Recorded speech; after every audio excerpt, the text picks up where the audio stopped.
Hello everyone and welcome to Sinful Gaming. I hope you're all doing well, I hope you're all staying safe, and most of all, I hope you're all fighting that war against the grey. Today's video we'll start collecting Conquest First Blood by Parabellum Games, the skirmish variation of the game Conquest The Last Argument of Kings. Now in this video we're going to take a look at the Old Dominion faction taster box set and see how we can use this particular box set to start our Old Dominion force for the game. We'll go through all the contents of the box set, how the units can be built, and what said units can do on the tabletop, before looking at some other units we can use to expand upon this initial purchase.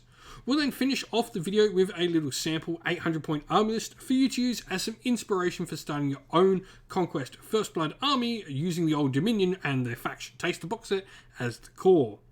So with that said, first of all, we get the Archimandrite. So this is the hero we get. It's a priest level 6, so we're going to get a nice solid spellcaster in our force. We've got the devout rule on it as well, where during a spellcasting action, a model with priest X special rule is targeting a friendly regiment with devout automatically converts one spellcasting failure to a success, which is really nice. Scholar of the Profane, carries and Morai units in this army gain the priest +1 special rule. In addition, carries and Morai regiments in the army always count as being within range of the Archimandrite's command range, so pretty cool stuff there. Eternal Discipline as well, the character model does not become provoked as a result of refusing a challenge. And Devoted to Hazalia as well, may perform 2 spellcasting actions per activation. So we've got, just a really versatile wizard here for the force. Now, the command abilities include a Blasphemous Prayer, where target friendly regiment can perform a free spellcasting action, or Glimmers of a Golden Age, where target friendly regiment can use their Memory of Old action as if it were a draw event. We start going into the incantations for this model. You've got Resonating Essence, where you can heal wounds on a unit. Necrosis will give the Aura of Death rule out to a target friendly regiment, and Past Echoes will allow a friendly regiment to use their Memory of Old as if it were a draw event as well. 5 wounds, no resolve, because Old Dominion don't care about that sort of stuff. 2 attacks, nothing too great there. Evasiveness 2 is about as good as it gets defensive-wise for this model, but this is just a really solid piece to center your force around. Now, we then get some undead warriors. We get 6 of the Legionnaires or Praetorian Guard. Now, the difference here between the two is, first of all, Legionnaires are our cheapest troop option. They're coming in at 100 points for 4 models. They've got shields as well for those nice front arc fighting, but support as well thanks to those spears. Now, the big thing they have, obviously, with that support, and you go for the Praetorian Guard, they're going to drop the spears and go with the blades, but they are going to get the extra attack. They're going to be a medium infantry unit. They've got defense 2, clash 2. They've still got spears in there as well. And the Memories of Old is a shield wall tactic where they can, when a enemy regiment is engaging an enemy regiment, when a friendly regiment disengages from said enemy regiment, you don't count as being broken, as they can effectively push the shields off and allow them to keep in a defensive formation. The last models we get in this are 6 Carers and Morai, and as we already talked about, the fact they're going to get +1 to their spellcasting thanks to having the Archimandrite. So first of all, we have Carers, a light infantry unit. These are the ranged variation you can see with the fireballs in their hands.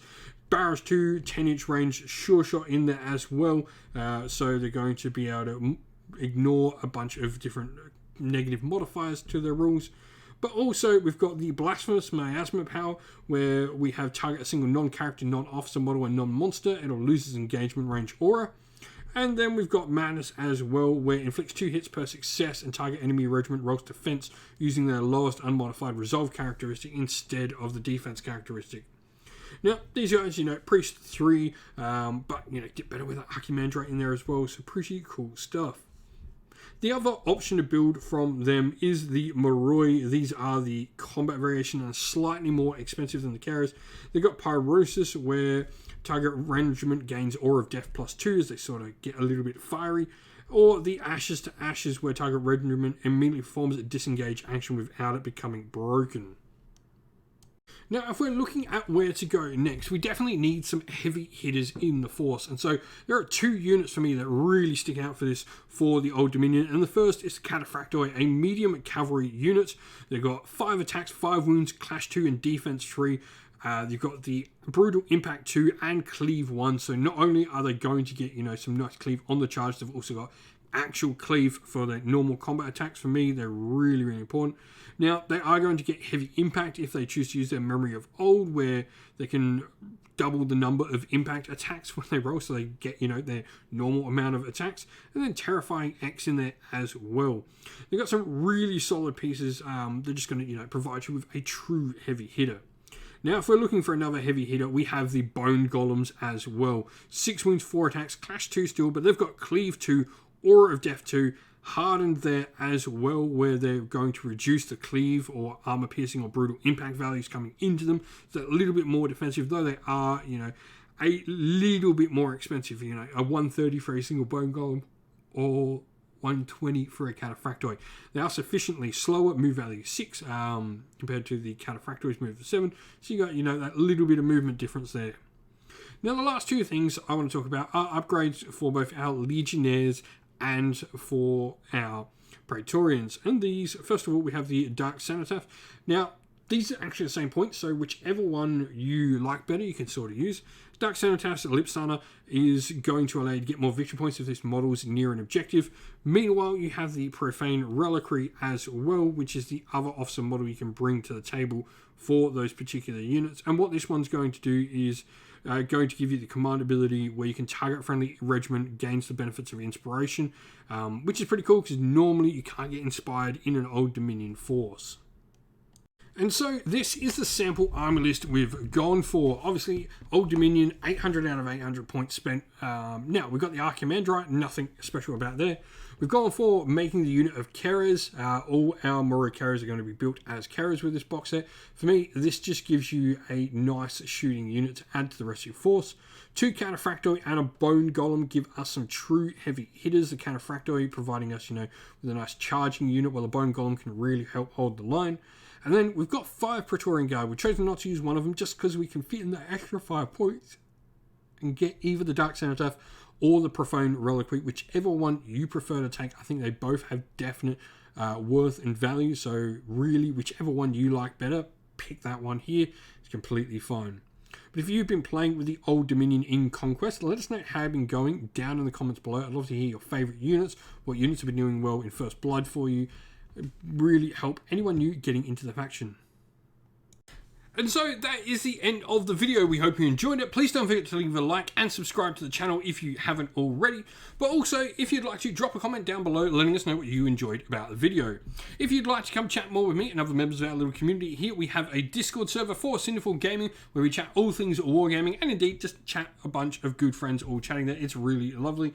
There's a link to that in the video's description. Also, if you'd like to help support the channel, the best ways to do that are linked in the video's description as well. We have our Patreon, YouTube members on there, which are great ways to help support the channel. But also, if you'd like to grab yourself some channel merch, we have Teespring and Ko-fi, both linked there as well. As a special thank you to our Patreons and YouTube members, we'd like to give them all a shout out for helping support the channel. So thank you to our Patreons: Christian Weir, Soren, Kenny Lowe, Outer Shot First, Andrew Bowen, Nathan Thee, The Rising Ape, Cure Dynamic, Anthony B, JJ Austrian, Average Wargamer, Domir, Mark Harvey, James Cater, Bloobs, Benjamin Swallows, Red Martin, Iron Grinch, Nuffs, and Nicholas Kolomos. And to our YouTube members: Green Roots Gaming, Ronya, Lochloric, The Johnny84, David Ellsworth, Wolfric Nick, Broken Chef, Ariana Edwards, Revenar, Pink Nico Fire, Robin Mankiller, Monty's Tabletop Terrain, John Castle, Davis Weir, James South, and James Tillman. Thank you all for supporting the channel. It means the absolute world and allows us to keep doing what we're doing. A special thanks as well to Lady Witchfox Art, who does all the amazing artwork to the channel, and indeed to everyone who helps come and film battle reports or helps run the Discord server. You're all amazing. Thank you all so much. Stay safe, everyone. Stay well, and most of all, keep fighting that war against the grey. Ciao for now.